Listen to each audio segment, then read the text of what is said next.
ज्योतिष में बुध से क्या क्या पता लगता है, आज उस बारे में एक्सप्लेन करता हूँ।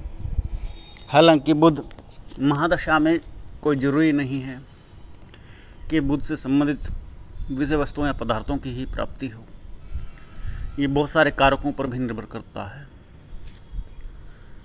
लेकिन बुध से क्या क्या विषय वस्तुएं मुख्य रूप से मोटे मोटे तौर पर जानी जाती हैं, उनके बारे में कहता हूँ।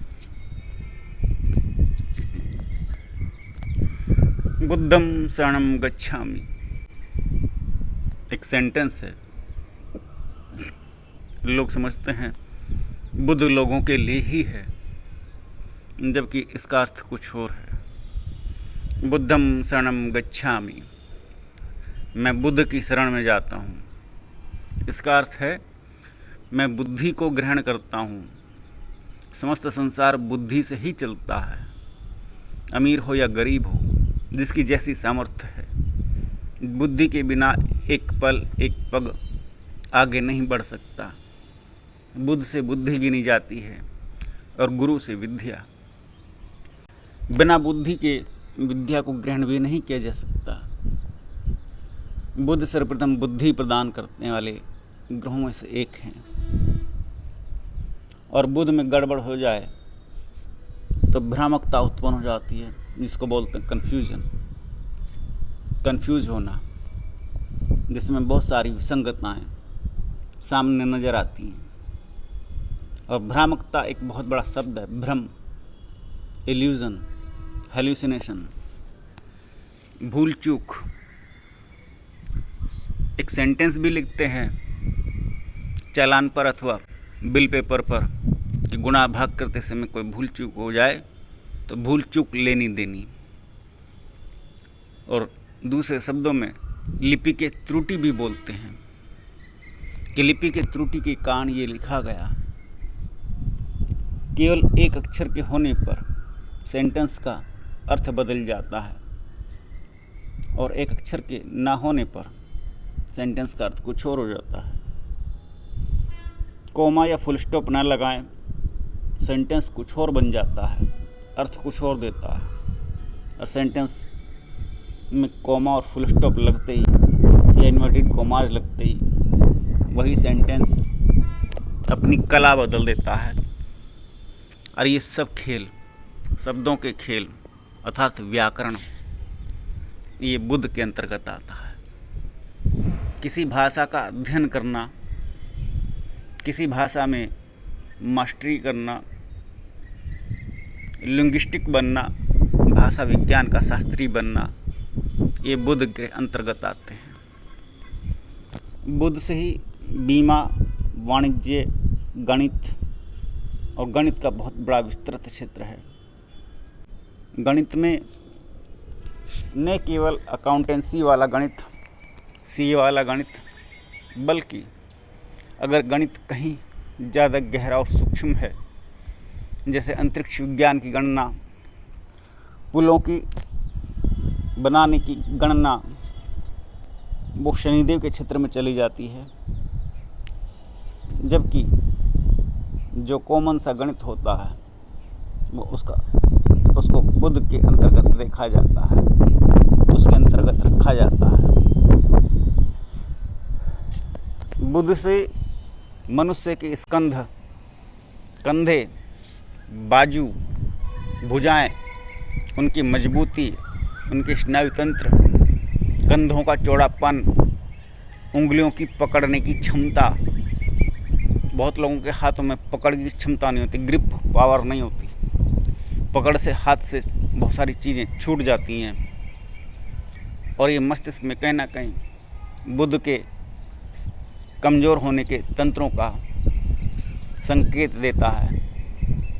बहुत से लोग या बहुत से बच्चे केवल पंजों के बल चलते हैं, पूरे सही तरीके से नहीं चलते, पूरा पैर जमीन पर नहीं पड़ता। वो कारक मस्तिष्क में, वो भी बुद्ध से ही देखा जाता है। बुद्ध से पेड़ों की पत्तियों की जो हरापन है, उस हरेपन में भी कई प्रकार के हरेपन सामने नजर आते हैं। उनमें कौन सा बुध से हरा है, वो बुध से ताज़ा हरा, वो बुध से देखा जाता है। गहरा हरा जिसमें कालस जैसी महसूस होती है, वो बुध से नहीं है। हल्का हरा धानी रंग का जिसमें पीलापन मिश्रित है, वो बुध के अलावा अन्य ग्रहों से आता है। बुध से तो ताज़ा हरा आता है, पेड़ की पत्तियाँ खिली हुई नजर आती हैं। बुध से अंकुरण है। जब बीज जमीन के अंदर निकल करके फूटता है, उसमें जो अंकुरण उभरता है, वो अंकुरण बुध ग्रह से देखा जाता है। अर्थात उसकी क्षमताएं कितनी बलशाली होंगी, वो पौधा या पेड़ कितना आगे बढ़ पाएगा, उसका जो अंकुरण है वो बुध ग्रह का अंतर्गत मापा जाता है। बुध से जीवन की जो परिस्थितियां हैं, उनमें कठोर परिश्रम करना अगर नेगेटिव है तो बुध कठोर परिश्रम कराएगा, गुस्सा दिलवाएगा, जातक बिना वजह ही दूसरे लोगों पर चिल्लाएगा। और बुध अगर पॉजिटिव है, शांत और मधुर वाणी जातक को स्वयं ही प्राप्त होगी। वाणी में बुध के उच्च हो जाने पर जातक गायन की ओर मुड़ जाएगा, नाट्य कलाओं और नृत्य कलाओं की ओर मुड़ जाएगा, अर्थात इनमें विशेषज्ञता हासिल करेगा। और वाणी कुछ इस प्रकार की होगी कि कुछ लोग तो लीजेंड बन जाते हैं बुध के उच्चस्थ हो जाने पर। अमिताभ बच्चन का भी बुध उच्च का है, अष्टम घर में। ओशो रजनीश का भी बुध अष्टम घर में उच्च का है। इनकी वाणियाँ और इनके डायलॉग्स आज भी सुने जाते हैं। बुध अगर उच्च का हो जाए तो अपने क्षेत्र में, जिस भी क्षेत्र में है, यूनिक बनाता है। बुध चिकित्सा शास्त्र का अध्ययन कराता है। बुध चिकित्सा शास्त्र में भी शरीर रचना विज्ञान से संबंधित चित्रों के निर्माण करने की प्रक्रिया और शरीर के अंग बॉडी के अंदर कैसे किस रूप में हैं, इसका भी वर्णन सब बुध के अंतर्गत किया जाता है। अगर कोई चिकित्सा शास्त्र की किताबें बनाता है तो वो बुध के अंतर्गत आती हैं। यदि कोई बच्चों के खेलने की संबंधित चित्रकारी करता है, वो भी बुध से है। कहीं कोई पेंटिंग्स का बाजार अथवा एग्जीबिशन लग रही है, वो भी बुध से ही है। किसी बस में लगे हुए चित्र, रेलगाड़ी अथवा प्लेटफार्म पर कहीं भी कोई भी किसी प्रकार के इंडिकेशन वाले चित्र जो संकेत प्रदान करते हैं, वो सब बुध से आते हैं। बुध से मन की वाणी और मन की स्वच्छता का पता लगता है। मन अगर मैला है तो वाणी में कहीं ना कहीं दोष होगा। और बहुत लोग गाली दे करके ही बात करते हैं। लोग ये नहीं समझ पाते कि वाणी कितनी गहरी है अध्यात्म के अंतर्गत, और उसको साइलेंस में बहुत अच्छी तरीके से एक्सप्लेन किया जाता है। जब कोई साइलेंस होता है तो बुध मौन की तरफ लेकर के जाता है। बुध मौन के माध्यम से बुद्धत्व को प्रदान करता है। महात्मा बुद्ध सबसे ज़्यादा मौन रहा करते थे, कम बोलते थे। उनका ऑरा बहुत प्रबल था। उनकी वाणी बड़ी ओजस्वी थी, तार्किक थी, जितनी थी उतनी ही बलशाली थी।